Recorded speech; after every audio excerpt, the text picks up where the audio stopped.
What's up, model building fans? Hey, it's Brian, and we're doing a final on Mrs. BGZG. This is the Hasegawa Historic Car Series number 17. It is the Nissan Fairlady 240ZG from 1971, and this is the box flap here. And we got the color fairly close. I think this is just a little bit redder, but it's close. I'm still in love with this color. This is just absolutely beautiful, and Mrs. BG loves it, so that's what matters, right? So we'll see here that the actual model kit comes with these a little bit of a clunkier type of wheel and tire combination, and we decided to go with the 15-inch Watanabes from Fujimi. And then since it is a different brand from the Hasegawa car, there was a little bit of modifications we had to do to the wheels in order to get them to fit correctly. This is the RS, whatever that says there. And yeah, these come molded in gray, which almost looks like they're 3D printed, so we're getting to the point in the world where 3D printing has gotten into everything, but we know that these are actually injection molded plastic. It's just really cool. Things that we see here on this actual photograph, this is a photograph of the real wheel. You see that valve stem there? There is no valve stems actually on the wheels. Not a big deal. I don't really care about that, but I just wanted to point that out. The wheels do come with different decals for the center hubs, and because I like these on the box cover so much, I decided to go with those. And they are a bit wider than you would expect them to be. I did have to do some surgery on the wheels, slice off a little bit of the backing in order to get them to suck up inside the car a little better. It was a little bit more than this because the kerf of the saw took out its portion of it. But yeah, we did take off a good majority of that wheel backing in order to get the suck in, and we think we did okay. They fit just underneath the over fenders, which is just perfect. The front wheels are able to turn because they are a smaller diameter than the rear wheels, and also a little bit narrower. But yeah, all in all, a fun build. We did have a big delay with clear coating. We had done a clear coat party at our friend James's house way back when, and there was an issue. There was some dust, and a hair had gotten into the clear coat before it cured, and I was dreading taking that hair out, so I figured, well, you know what, let's go get another one out of the stash, because I did have a second one on order. So we took that out of the stash and then painted it up. This is the second car body.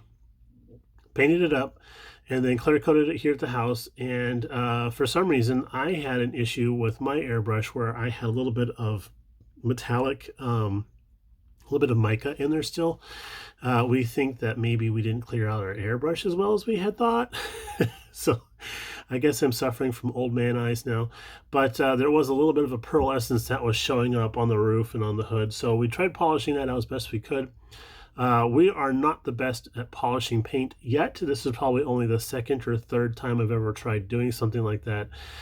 So more practice is needed, and I think we'll get it nailed down pretty soon. But the other car body that we have idling in the closet of doom, we're going to actually experiment with and see if we can't get that hair polished out of there and the little bits of grit that got into the clear coat, and see where we can go with that.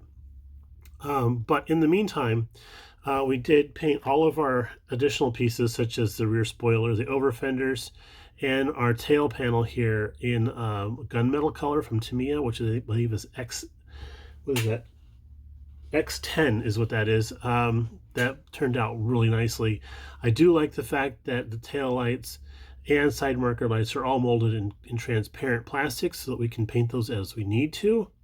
It's also apparent that Tamiya transparent colors are affected by Testors, what is this stuff? Testors Widowmaker? This stuff here will affect Tamiya paint even when it's fully cured. So we put some of that down, and then we had painted the back sides of these, and then we stuck them down, and there's a little bit of a goober on the inside there where some of that stuff had attacked the amber color. So just a word of warning there to watch out for that. I can probably still go back and brush over the top of these to try and correct that, but I thought they would look better being painted from the back side. it's kind of your call. The kit does come with some really awesome metal transfers, and we're having a hard time seeing it here on the back. The light's catching it just incorrectly. But I mean, there's that one back there, and then there's these little logos up here on the hockey sticks, and then down on the side moldings down here, there's one where the light's catching it. There we go. And there's also the main one up on the hood. Everything went down just fine. I really like dealing with. Oh, and lenses for the mirrors are also the metal transfers. I really like working with those. They're very, very simple. The first one I laid down, I had a little bit of an issue with, and we're going to spin around to that side, to the passenger side for this car. And let's see. Yeah, so I got that one a little bit cockeyed. It was kind of doing like a Mr. Spock's eyebrow thing right there. But I think peeling that off and trying to put it back down again would actually ruin it rather than just live with it. So I think I will just live with it. The kit, being a ZG kit, does have a different nose clip. And I believe the headlight over lenses, or whatever we call those things, they are not typical of an American version of this car. The ZG nose has this upper piece here and more of a smaller mouth, I guess we call it, but the American version has a little bit more of a blunter nose, and then does not have these lenses on it. I believe that this car has been designed to have these lenses on here because I like the look of that so much better than without. But again, you be the judge when you do your own build. So the color we used was Splash Paint's Burgundy Red. I was just on his website the other day making another order, and I thought, oh, let's see if they have any more of that Burgundy Red, and he does not. So I'm not sure if he discontinued that for right now, because you know he has to keep stuff in stock and keep rotating through things, and you know it's a circle of life. But I'm sure that if I needed more, I could probably contact him and he could whip me up a batch. But all in all, I mean, he is killing it with the Senna colors that's coming out. So I think that's where he's focusing his attentions right now. Would I do another one of these? Of course I would, because I have one in the closet right now, waiting to go. But I think that one will be more of a stock version. It's not going to have these awesome little Watanabes on there. It'll have it'll probably have the stock wheels and tires on there. All in all, I love this little car. It turned out great. I like the color. Mrs. BG absolutely loves it. And we'll spin around back here again for a gratuitous butt shot and show you Mrs. BG's number plate that we put on there for her. So she says her desk is too cluttered at work to have something like this on there, but we'll keep it in a place of honor here at the house. All right, y'all, take it easy. Have a awesome New Year's Eve. That's coming up here real short in the next day or so. And then we'll get to you a little bit later on. All right, y'all, take it easy, and we'll talk to you later.